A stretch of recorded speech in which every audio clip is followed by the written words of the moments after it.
میرے ملک کا چہرہ تاریک ہو چکا ہے۔ پاکستان ایک ایسے مقام پر آ کر کھڑا ہو چکا ہے، کہاں سے اس ملک کو ٹھیک کیا جائے۔ ایک ڈکٹیٹر کو لاؤ، شاندار طریقے سے اس کے اندر ریفارمز کرو، وہ اس ملک کی درستگی کی طرف قدم بڑھا سکتا ہے۔ جو عوام کے نبض پر جس کی ہاتھ ہو، مجھے ووٹ دو تاکہ میں تبدیلی لے کے آؤں۔ کھوپڑی کے اندر انا کے بت توڑنے پڑیں گے۔ نحمدہ و نصلی علی رسول الکریم، بسم اللہ الرحمن الرحیم، رب اشرح لی صدری ویسر لی امری واحلل عقدۃ من لسانی یفقہوا قولی، صدق اللہ العظیم۔ خواتین حضرات، 1890 کے انگلینڈ میں ایک ناول پبلش ہوتا ہے جس کا نام ہے دا پکچر آف دی ڈورین گرے۔ یہ ناول اچانک اپنی مقبولیت کی انتہا پر پہنچ جاتا ہے، لیکن اس کا لکھنے والا آسکر وائلڈ انتہائی متنازع ناول نگار ہے۔ ناول کی کہانی بہت خوبصورت، دلچسپ، رومانی اور اس کے ساتھ ساتھ اخلاقی نوعیت کی ہے۔ ایک نوجوان خوبصورت امیرزادہ چاہتا ہے کہ اس کے اندر جو عیب ہیں، جو خوبیاں ہیں، وہ کسی پورٹریٹ کے اندر روز نظر آئیں اور وہ انہیں دیکھتا رہے۔ ایک پینٹر یہ ذمہ داری لیتا ہے اور ایک خوبصورت سا پورٹریٹ بنا دیتا ہے کہ جس کے اندر اگر وہ کوئی ایک نیکی کرتا ہے تو اس کے اندر ایک روشنی سی نظر آنے لگتی ہے، اور اگر کوئی برائی کرتا ہے تو اس دبا پڑ جاتا ہے۔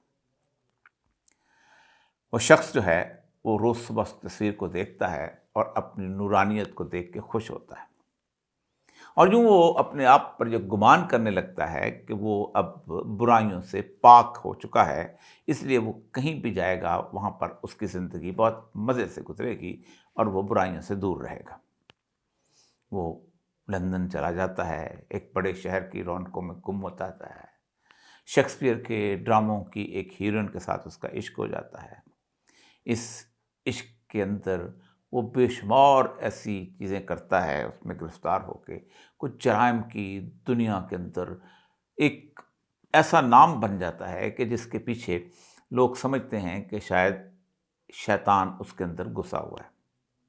لندن پہنچ کے وہ پہلا کام یہ کرتا ہے کہ اس تصویر کو اپنی ایک دو چھتی پر رکھ کر بھول جاتا ہے، اور چونکہ اپنا آپ اور اپنا چہرہ اس اداکارہ میں دیکھنے لگ جاتا ہے تو اس لیے اس کو سب کچھ وہیں نظر آتا ہے۔ وہ اداکارہ خودکشی کر لیتی ہے کسی اور حوالے سے، الزام اس پہ لگتا ہے، اور یہ تقریباً اس کیفیت میں آ جاتا ہے کہ اس کو اب گیلٹن کر دیا جائے گا یا پھانسی چڑھا دی جائے گی۔ لیکن وہ ایک دفعہ واپس مڑ کے اس تصویر کو دیکھنا چاہتا ہے، اس پورٹریٹ کو دیکھنا چاہتا ہے کہ کیا وہ پینٹر جس نے وہ پورٹریٹ بنایا تھا واقعی ٹھیک تھا یا نہیں تھا۔ اور جب وہ دیکھتا ہے تو وہ پوری کی پوری تصویر کا اس میں چہرہ جو ہوتا ہے اس کا وہ دھبوں سے سیاہ ہو چکا ہوتا ہے اور کچھ نظر نہیں آتا۔ پاکستان کی کہانی بھی ڈورین گرے کی کہانی ہے۔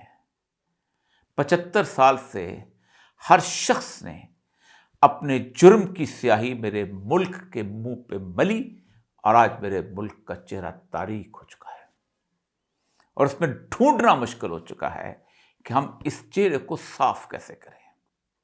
یہ ہمارا بہت بڑا سوال ہے، کیونکہ ہم اس وقت جس کیفیت کے اندر ہیں اس کے اندر کوئی شخص جو معیشت دان ہو، سیاست دان ہو، عسکری ماہر ہو، اخلاقی صورتحال کے اندر اس کی کوئی گفتگو کرنے والا ہو، مذہبی رہنما ہو، وہ یہ سمجھتا ہے کہ پاکستان ایک ایسے مقام پر آ کر کھڑا ہو چکا ہے کہ اگر اس وقت سنبھالا نہ گیا تو شاید پاکستان کی بات وہی بات ہوگی کہ تمہاری داستان تک بھی نہ ہوگی داستان۔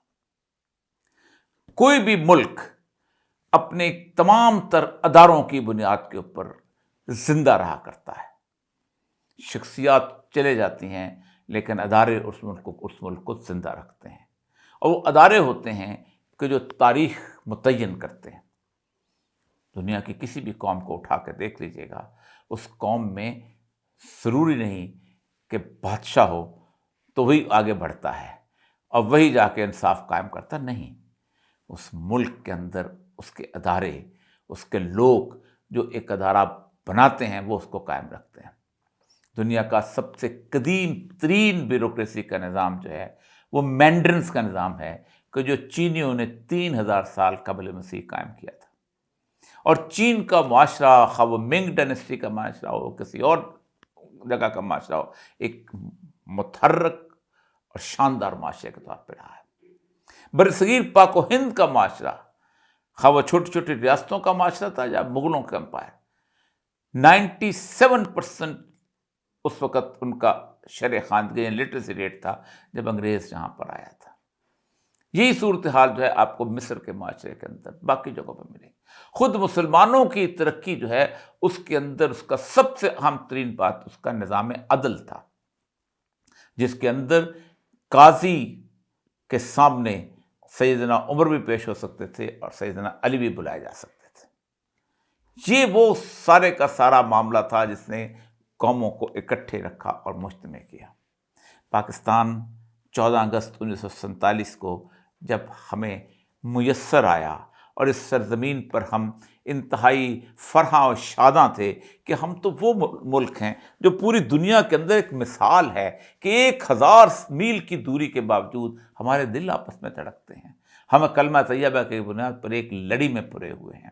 لیکن پھر وقت کے ساتھ ساتھ ہمارے ساتھ 25 سال کے اندر ہم نے وہ کلمے کی لڑی کو خود یوں توڑا اور خود اپنے ان بھائیوں کو اپنے سے زیادہ برا اور بلکہ شودر کی حیثیت دینے کی کوشش کی، اور جس کے بعد وہ اکثریت میں ہونے کے باوجود انہوں نے کہا خدا حافظ، خوش رہو اہل چمن، ہم تو سفر کرتے ہیں۔ جس کیفیت سے 25 سال کے اندر ہی میں دو چار ہو چکے تھے۔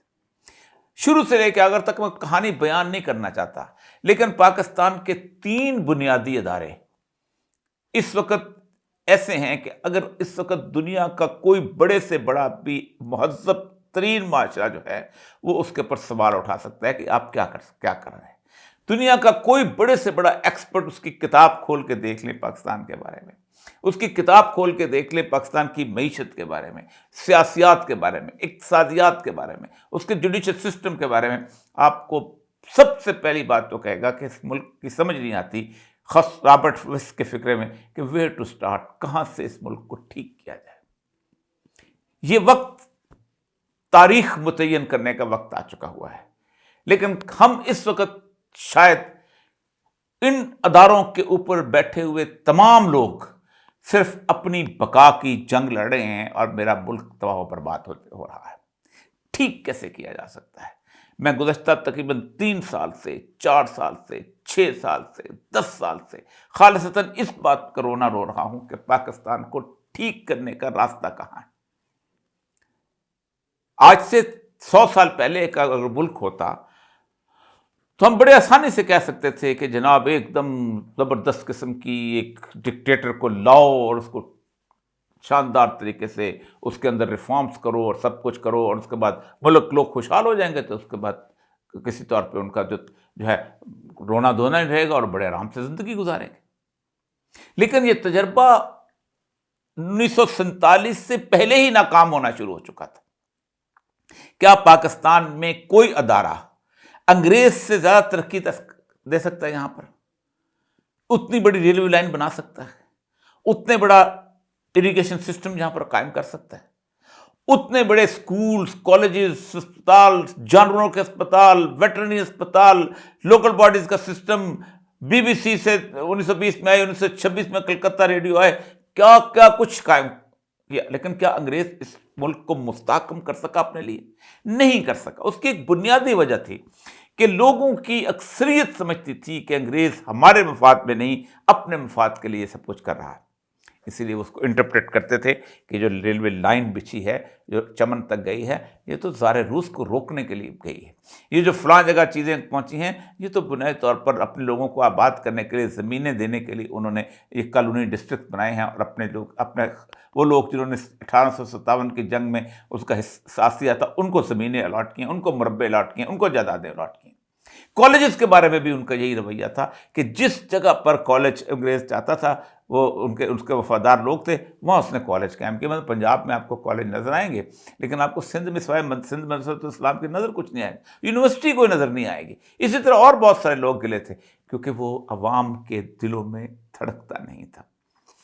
آخری تجربہ جو ہے ڈکٹیٹرشپ کے دوران معاشی ترقی کا بنگلہ دیش میں حسینہ واجد نے کیا تھا. اس نے کہا میں لوگوں کے اوپر زبردستی، اور اس کے ساتھ بھارت کی بہت بڑی فوج ساتھ تھی. لیکن آپ سوچیں کہ یوں ترقی کرتا ہوا بنگلہ دیش وہاں پر یوں آج اس سطح پہ آیا کہ حسینہ واجد کو وہاں سے جان بچا کے بھاگنے کی ضرورت پیش آئی.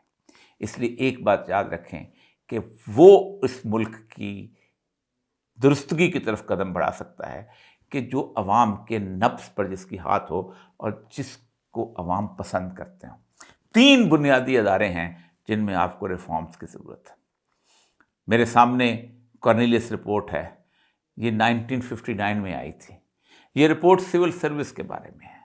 سول سروس ہمارا پرائم انسٹیٹیوشن ہے، دنیا کے ہر ملک کا پرائم انسٹیٹیوشن ہے.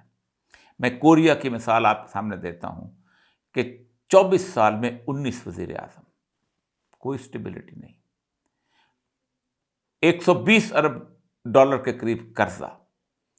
ہم نے 17 سال جنگ لڑی، 17 دن جنگ لڑی اور ایک کو 6-7 دن اور لڑی. انہوں نے 4.5 سال کورین وار لڑی. 4 صوبے، چاروں کے سارے ایک دوسرے سے لڑنے والے. کانسٹیٹیوشن کے اندر 9 ایسی امینڈمنٹ کی کہ حلیہ بگاڑ کے رکھ دیا. اپنے ایک صدر کو قتل کیا، لیکن اس کے باوجود انہوں نے کہا کہ جو آرٹیکل 91 سے لے کے 100 تک جو سول سروس سے تعلق رکھتے ہیں ہم اس کو نہیں چھیڑیں گے.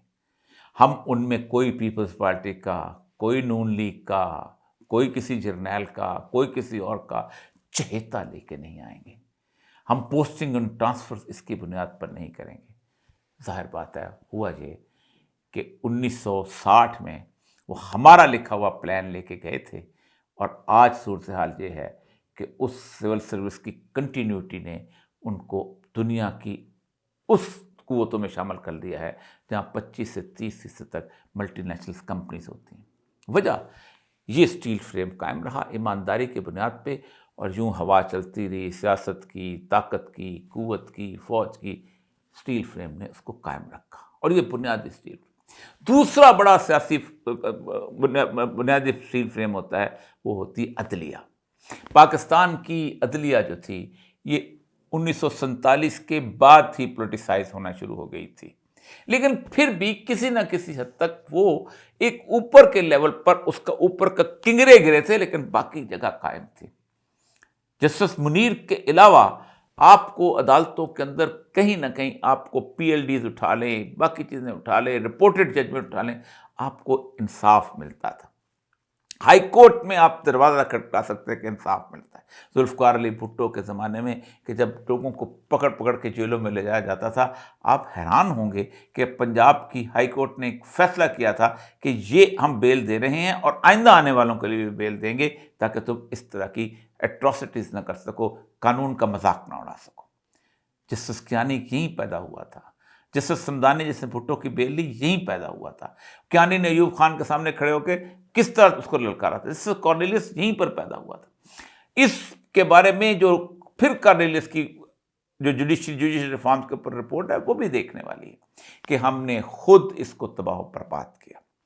یہ جوڈیشری ایک زمانے میں سول سروس سے اور ججوں سے آیا کرتی تھی، یا جج پروموٹ ہو کے جاتے تھے، یا جو ڈپٹی کمشنر جو تھا وہ اس کو آپشن دی جاتی تھی کہ آپ جوڈیشری میں آنا چاہتے ہیں کہ نہیں. آپ کے بڑے بڑے نام جو ہیں سول سروس سے ہیں. جسٹس کیانی سول سروس سے ہے، جسٹس کارنیلیس سول سروس سے ہے، جسٹس حمود الرحمان سول سروس سے ہے، جسٹس انوار الحق، اور بہت سارے نام ہیں جو کہ سارے کے سارے اس سے آئے، اس سے ججوں سے. لیکن ہم نے اپنے وکلاء کو وہاں داخل کرنے کے لیے اپنی پارٹی ہم نے اس کو بھی تباہ کر برباد کر دی. ایک تو پارٹیوں کے وکلاء آئے، پھر ڈکٹیٹر آیا، اس نے اپنے وکیلوں کو وہاں پر ڈالا. اور تیسری ہماری فوج کا معاملہ ہے کہ دنیا پوری کے اندر پروفیشنل آرمی پاکستان کے اندر موجود تو ہے، لیکن اس پروفیشنل آرمی نے پاکستان کے سیاست کے اندر اپنے آپ کو اس طرح اپنے ہاتھ بھگو لیے ہیں کہ جس سے اس سے نکالنا مشکل ہو چکا ہوا ہے. ہم نظریاتی سرحدوں کے محافظ بن گئے ہیں، جبکہ نظریاتی سرحد کہیں ایگزسٹ نہیں کرتی. ان ساروں کے لیے آپ کو ایک شاندار قسم کی شاندار قسم کا تھنک ٹینک بنا کے ان کی دوبارہ سے اثر نو ترتیب دینا پڑے گی، ورنہ آپ اس ملک کے اندر 50 الیکشن اور کروا لیں، آپ اس ملک کے اندر اور اسی طرح کے کروا لیں جس طرح کہ آپ نے 2024 میں کروائے تھے، تو ملک ٹھیک نہیں ہو سکتا۔ اس ملک کی آپ گوادر سے لے کے گلگت تک مکمل طور پر مارشل لا لگا دیں، یہ ملک ٹھیک نہیں ہو سکتا۔ اس کی وجہ یہ ہے کہ جس تبدیلی کو لوگ نہیں مانیں گے، تبدیلی کو لوگ ایکسیپٹ نہیں کریں گے، وہ آگے نہیں بڑھ سکتے۔ عموماً یہ کہا جاتا ہے کہ اس وقت جو شخص پاپولر ہے، مثلا عمران خان میں نام لینے کو تیار، وہ ڈیلیور نہیں کر سکتا۔ دنیا کے کہیں پر بھی پولیٹیکل لیڈر ڈیلیور نہیں کیا کرتے۔ آپ اٹھا کے دیکھ لیجئے، وہ ایک کرزمیٹک پرسنالٹیز ہوتے ہیں۔ اکبر جس نے سب سے زیادہ ڈیلیور کیا، اس کو کچھ نہیں آتا تھا، لیکن وہ ایک کرزما رکھتا تھا، اس کو پتہ تھا کہ چیزیں کیسے آگے بڑھانی۔ امریکہ کے تمام صدور اٹھا کے دیکھ لیں، خواہ وہ جمی کارٹر ہو، خواہ وہ رونلڈ ریگن ہو، خواہ وہ بل کلنٹن ہو، اس کو معمولی سے علم ہوتا ہے، باقی اس کے ارد گرد لوگ ہوتے ہیں جو نیک نیتی سے اس کو ٹھیک، اس کے کرزما کو استعمال کرتے ہوئے آگے لے کے چلتے ہیں۔ مارگریٹ تھیچر کو اٹھا لیں، جس وقت اس نے ریفارمز کی ہیں انگلینڈ کے اندر، تو کس طریقے ڈیگول۔ اور آپ کو ایک اور بات یہاں پر مثال کے طور پر پیش کرتا ہوں کہ ڈیگول جو ہے وہ چاہتا تھا، جیسے ہمارے ہاں تباہی بربادی ہوئی ہے ویسے فرانس میں تباہی بربادی ہوئی تھی، وہ چاہتا تھا کہ ٹھیک کہوں۔ اس نے ڈیگول نے لوگوں سے کہا میں الیکشن میں جا رہا ہوں، مجھے ووٹ دو تاکہ میں تبدیلی لے کے آؤں۔ لوگوں نے اس کو 58% ووٹ دیے۔ اس نے کہا میں الیکشن میں 58% ووٹوں کے ساتھ صدر نہیں بنوں گا، مجھے ووٹ دو تاکہ میں تبدیلی لاؤں، تاکہ تم اس تبدیلی کو مانو۔ اگلی دفعہ الیکشن میں صرف 6 مہینے کے اندر ڈیگول کو 91% ووٹ ملے اور ڈیگول صدر بنا، اور آج اس نے فرانس کو جو نظام دیا، فرانس کو مضبوط کر گیا۔ پاکستان کے اندر ایک تصور جو ہے وہ یہ جاگزیں ہے جسے ریفارمیٹو اپروچ کہتے ہیں، کہ ایک آدمی آتا ہے، اس کے دماغ میں ایک خناس ہوتا ہے کہ میں اس ملک کو ٹھیک کرنا چاہتا ہوں، میں ٹھیک کر سکتا ہوں۔ وہ کسی نہ کسی طریقے سے کوئی نہ کوئی راستہ اختیار کر آ جاتا ہے۔ اس کی ایک جیب میں پرابلمس کی لسٹ ہوتی ہے اور دوسرے جیب میں سلوشنز کی لسٹ ہوتی ہے۔ وہ کہتا ہے پاکستان میں موٹر وے بننا چاہیے، چلو جی موٹر وے بنا دو۔ دوسرا آتا ہے وہ کہتا ہے پاکستان میں پیلی ٹیکسی ہونی چاہیے، پیلی ٹیکسی بنا۔ تیسرا آتا ہے وہ کہتا ہے پاکستان میں ٹریکٹر ہونے چاہیے پیلے، وہ بنا دو۔ یہ چیزیں جو ہیں یہ عوام کی نیڈ سے بے بہرا لوگوں کیا کرتے ہیں۔ پاکستان کی ساری ترقی، پاکستان کی ساری اس وقت جتنی بھی جہت ہے، ایک ان پلانڈ ہوئی ہے۔ ضرورت اس عمر کی ہے کہ اس وقت پاکستان کی نہ صرف پولیٹیکل لیڈرشپ بلکہ پاکستان کی تمام اداروں کی لیڈرشپ جمع ہو جائے، اکٹھی ہو جائے، اور آج یہ سوچ لے کہ ہم نے کرنا کیا ہے۔ اور پاکستان کے اندر ایسے لوگوں کی کمی نہیں ہے جو ان سارے کے سارے اداروں کو ٹھیک کر سکیں۔ اقبال کی ایک زندگی کا واقعہ ہے، آپ کے سامنے پیش کرتا ہوں۔ اقبال نے ایک دفعہ اپنے کچھ دوستوں سے کہا کہ میرے ایک سوال کا جواب جو ہے وہ ایک شخص لے کے آئے ہوئے ہیں اور سیدنا علی حجویری داتا گنج بخش کی مسجد میں رہ رہے ہیں، تو صبح ان کے پاس جائیں گے، سوال کا جواب لے لیں گے۔ ایک دن گزرا، اقبال گفتگو مصروف ہے، نہیں کوئی جا سکے۔ دوسرے دن بھی آیا، تیسرے دن وہ شخص آیا اور علی بخش کو ایک چٹ دے گیا کہ تمہارے صاحب تو نہیں آئیں گے، یہ اس کے سوال کا جواب ہے۔ اور سوال کا جواب تھا، ہر بنائے کوہنا کا باداں کند، اولاں بنیاد راویاں کند۔ اگر تم چاہتے ہو کہ تم اس عمارت کو خوبصورت بنانا چاہتے ہو تو پہلے اس کو بنیاد سے گراؤ اور نئی تعمیر کرو۔ پاکستان کے تمام اداروں کی میں بشمول ہر ادارہ پاکستان، ان کی بنیاد کھوکھلی ہو چکی ہوئی ہے، اس کو آپ اس عمارت کو کھڑی نہیں کر سکتے۔ ہر ادارہ یہ سمجھتا ہے کہ میں طاقتور ہوں اور میں اپنے آپ کو اس پاکستان کا مستقبل ٹھیک کر سکتا ہوں، نہیں ٹھیک کر سکتے، اس لیے کہ پاکستان کے کسی بھی ادارے کی، پاکستان کے اندر کسی بھی سیاسی پارٹی کی پاکستان کے اندر عزت نہیں رہ گئی۔ پاکستان کا حل صرف ایک ہے، ایک جوائنٹ ریفارمیٹو کنسٹرکٹیو ایفرٹ، جس کے اندر کھوپڑی کے اندر انا کے بت توڑنے پڑیں گے، ورنہ یہ بت اگر کھوپڑی کے اندر رہے تو نہ صرف یہ کھوپڑی کرچی ہو جائے گی بلکہ میرا ملک بھی کرچی ہو جائے گا۔ وآخر دعوانا الحمدللہ رب العالمین۔ ہے۔